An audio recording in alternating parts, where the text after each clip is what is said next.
Assalamualaikum warahmatullahi wabarakatuh. Kembali lagi kawan di Legenda Catur Dunia. Masih dari Qatar Master Open 2023 babak 8. Artinya tersisa satu babak lagi nanti malam kawan, babak 9. Kita tunggu siapa yang keluar sebagai juaranya. Sebelum admin lanjut ke info berikutnya, luangkan jari telunjuk, luangkan kelingking ataupun jempol kalian bagi kawan-kawan yang baru mampir untuk pencet tombol merah subscribe itu akan menjadi abu-abu. Sebagai bentuk dukungan kawan-kawan untuk channel kami agar terus berkembang, dan bagi kawan-kawan yang lama nongkrong tapi belum subscribe, inilah saatnya untuk subscribe kawan dan juga like video-video kami yang terbit setiap hari. Oke, info berikutnya di babak ke-8 ini ada Arjun Erigaisi memimpin turnamen sendirian dengan 6,5 poin, tak terkalahkan, 5 kali menang, 3 kali remis. Selisihnya hanya setengah poin atas pesaing-pesaing terdekatnya. Ada Narayanan, ada Yavogir Sindarov, ada Nordibek Yakubov. Hikaru Nakamura juga berada di posisi kedua memepet posisi Arjun dengan setengah poin. Ada Murali Kartikeyan dan Nordibek Abdusattorov. Sedangkan posisi Magnus Carlsen kembali merangkak naik kawan sedikit demi sedikit, karena di babak ke-8 tadi malam Magnus Carlsen memetik kemenangan atas Grandmaster asal Amerika Serikat Grigori Kaidanov. Grigori Kaidanov ini kemarin sempat mengalahkan Jordan Van Forest dengan pengorbanan yang cantik. Kemarin sempat di request gamenya tapi admin tidak sempat untuk mengulasnya. Coba kita lihat gamenya seperti apa. Namun saya skip di langkah ke-14 kawan. Saat Kaidanov melangkah gajah dari D3 ke petak E4 ini, Jordan Van Forest melangkah menteri ke petak B6 kawan. Dan diikuti dengan gajah gelap ke G5 menantang pertukaran, Jordan Van Forest langsung menerima. Ternyata langkah kesalahan lagi dari menteri keluar ke B6, gajah bergerak ke petak G5 ambil gajah tadi, merupakan 2 langkah kesalahan dari Jordan Van Forest. Langsung digebrak kawan di sini, luncurkan gajah ambil pion H7 skak. Diambil oleh raja. Kemudian kuda sikat gajah G5 skak. Raja bergerak kawan. Jelas kalau mundur diikuti menteri ke sini bisa bahaya nanti. Bergerak maju ke G6, diikuti menteri G4, persiapan discover, ada pion F5. Kalau diambil menggunakan empasen, kuda mempunyai pos yang bagus di sini, tetap menyerang menteri. Menteri mempertahankan diri, hanya mundur ke petak G3, dan di sini lagi-lagi Jordan Van Forest melakukan kesalahan ambil pion D4. Kuda E4 skak untuk blokade akses menteri untuk blokade di petak G4. Raja mundur ke H7, ada menteri H4 skak. Raja bergerak lagi ke petak G6, tidak berani kawan mundur ke petak ini karena ada ancaman skak di sini dan menteri bisa jatuh. Di sini kejar lagi menteri G5 skak, raja ke F7, kemudian ada benteng AD1, korbankan kuda untuk mendapatkan kuda di sini, dan dengan dukungan benteng bisa melakukan aksi skak mat nanti. Tidak berani ambil kuda, ambil pion E5, benteng ambil kuda skak. Sekarang putih sudah mendapatkan ganti dari pengorbanan gajah di petak H7 tadi. Raja mundur ke petak G8, pion masih cukup kuat dengan keberadaan menteri di sini, dan di sini benteng ambil gajah B7. Tidak berani ambil kuda, ancaman skak mat. Menteri ambil pion B2, kuda C5 sekarang, benteng F7, bagu hantam, kemudian benteng D1 tetap untuk menuju petak D7 nanti. Menteri ke E5, benteng D7 skak, raja G8, tak berdaya. Di sini Jordan Van Forest beberapa langkah berikutnya. Akhirnya Jordan Van Forest menyerah di posisi langkah ke-31 kawan. Ancamannya adalah pion ini siap direbut untuk memberikan dukungan lebih pada petak G7. Saya tak perlu lanjutkan lagi hitung-hitungan dari engine dengan langkah presisi, 12 langkah lagi bisa skak mat kawan. Oke, kita ke game berikutnya dari permainan Magnus lagi kawan. Magnus lagi. Kenapa Magnus terus? Karena fans Magnus Carlsen di Indonesia banyak. Kalau game permainan Magnus diulas, maka penontonnya banyak kawan. Oke, Magnus Carlsen memainkan pion D4 melawan Grigori Kaidanov tadi, pion D5. Magnus memainkan londe sistem gajah F4. Counter attack dengan pion C5 cukup standar langkah-langkah pembukaan kedua pemain ini kawan. Di mainline pembukaan londe system ada kuda F6 dilanjut oleh hitam di sini. Carlsen mengembangkan kuda B berkembang ke D2 dan selanjutnya ada pion E6. Nah, di sini kuda G berkembang ke F3 dan pion C pukul pion D4. Diambil balik menggunakan pion E. Membuka lajur E untuk dimanfaatkan kalau rokade kawan, bentengnya bisa mengisi nanti lajur E semi terbuka atau dengan menteri ke petak E2. Setelah tentu gajah ini berkembang ke petak D3. Kuda H5 lanjut Kaidanov serang gajah. Gajah dipertahankan Magnus Carlsen mundur ke E3. Ada juga beberapa game memainkan gajah mundur ke G3, harapannya jika disikat oleh kuda, lajur H sudah semi terbuka. Nah, di sini hitam bisa merespon dengan pion G6, pion H6 bisa dilanjutkan kawan. Menteri ke C7 ataupun juga dengan gajah D7 bisa dilanjutkan.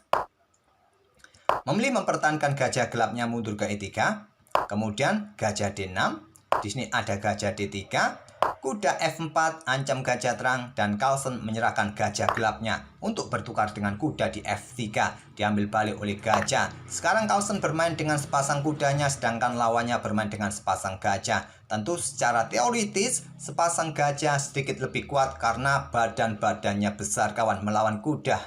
Cuma kuda kan lincah, kalau gajah menang besar tapi tidak lincah. Ya, masuk akal dalam permainan catur seperti ini kawan. Kuda yang bisa muter-muter, kalau gajah ya hanya berjalan di diagonal-diagonal sesuai warna petaknya.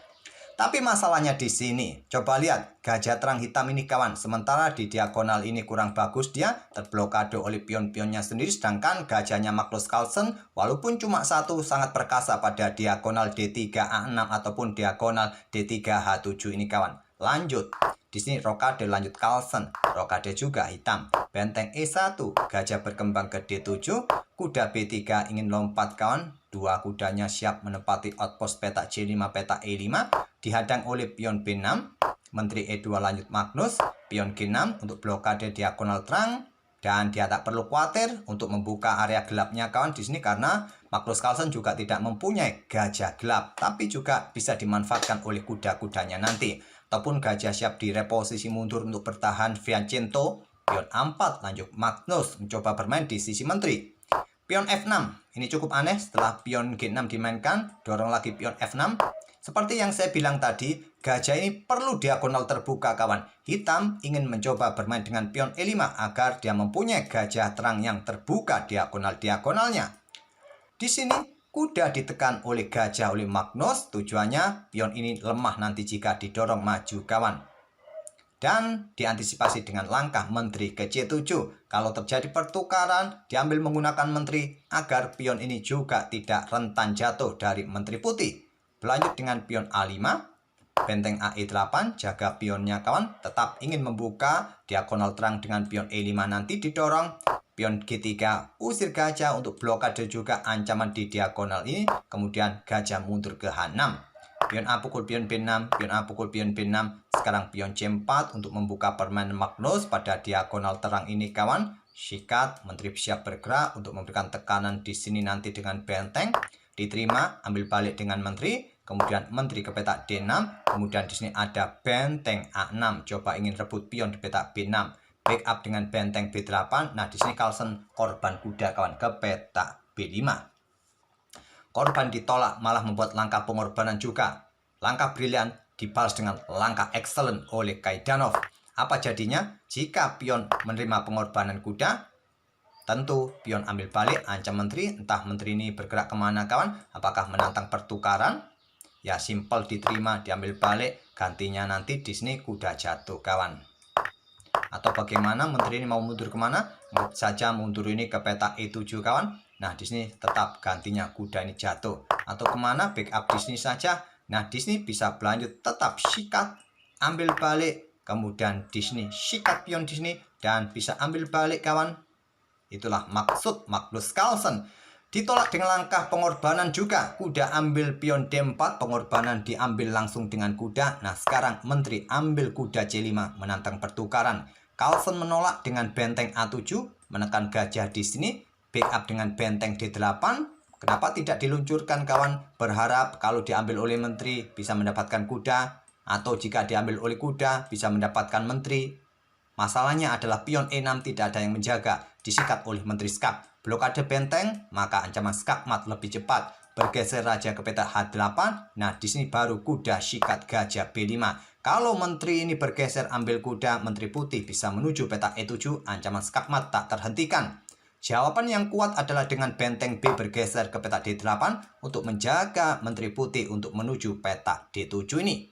Putih akan menantang pertukaran menteri, ancaman skakmat, mau tidak mau, baku hantam di petak E7 kawan. Nah, di sini masalahnya.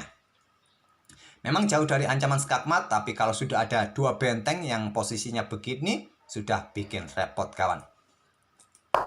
Memilih dengan langkah benteng D8, perkuat posisi gajah. Carlsen pion B4. Carlsen juga bisa membuat langkah pengorbanan menteri sementara. Menteri pukul menteri, gajah ambil pion E6 skak. Menteri ambil, sikat oleh kuda, garbuan 2 benteng kawan. Memilih dengan pion B4, baku hantam menteri, ambil balik oleh gajah. Dan di sini pion B5, saran dari Stockfish. Memilih dengan benteng F E8, jaga pion. Pion B5, langkah cantik dari Magnus Carlsen, hentikan potensi pion didorong maju kawan. Dan juga mencegah pergerakan gajah pada ruang-ruang terang agar tidak bisa bergerak lagi. Gajah mundur ke C8 untuk discover pada kuda. Kuda lari ke C6 berbalik ancam benteng. Benteng ke D6 dan ada benteng C7 untuk coba ancam gajah di sini kawan. Di sini ada gajah bergerak ke D7.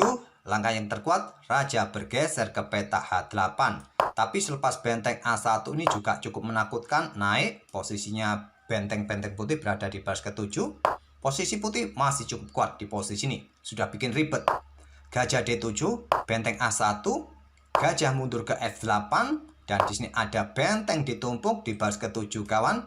Selanjutnya ada gajah sikat kuda C6. Ambil balik oleh pion B. Magnus punya 1 pion bebas, tinggal 2 petak lagi.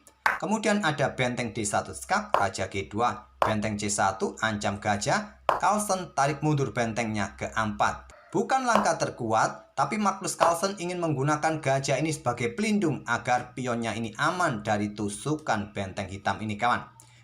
Kemudian ada pion dilepas ke B5, baru sekarang ambil kawan, benteng C5, dan di sini benteng bergerak ke B7, jaga gajah yang terkuat. Carlsen memilih gajah mundur ke C4.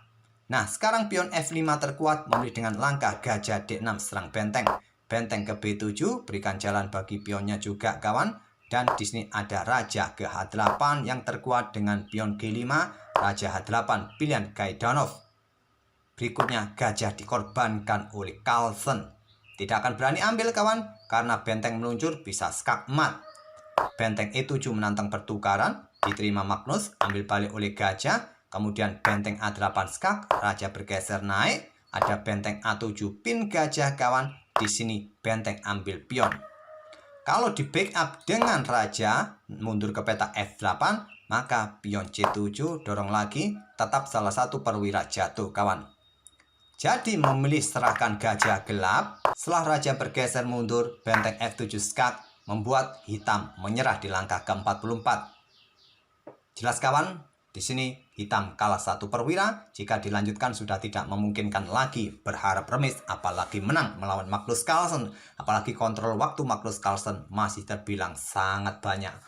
Oke, itulah kawan permainan Magnus Carlsen di babak ke-8 kemarin malam kawan oleh Kaidanov. Dan salah satu gamenya saat melawan Jordan Van Forest tadi sempat saya skip di pertengahan middle game. Karena gamenya juga bagus, sempat saya tunjukkan tadi langkah-langkah cerdas dari Kaidanov. Luncurkan gajah ambil pion H7 tadi.